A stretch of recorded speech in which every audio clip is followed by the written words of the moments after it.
Nosotros somos una bodega de Rioja, vinícola real, 200 monjes, que llevamos casi 5 años, creo que esta es nuestra quinta participación en estos eventos, y para nosotros es una ventaja que vengan ellos aquí, que estén todos los importadores, no tener que desplazarnos Hemos hecho infinidad de países diferentes, tanto de Asia como de América, de gente que ha venido aquí y con los que muchos estamos trabajando ya.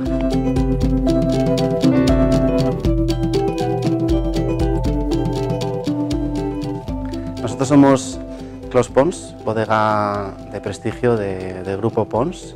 Venimos trabajando, colaborando con la Cambra de Lleida desde hace ya unas cuantas ediciones, participando con la idea de difundir las excelencias de nuestro vino, de una zona geográfica muy concreta, con la idea de conquistar mercados internacionales en los que no estamos presentes, y creemos que estas acciones permiten que el importador que viene pueda in situ ver la bodega, vernos a nosotros, conocer el entorno y de esta manera tener un estímulo mucho más diferenciado en cuanto a la propuesta comercial que puede encontrar en otras zonas.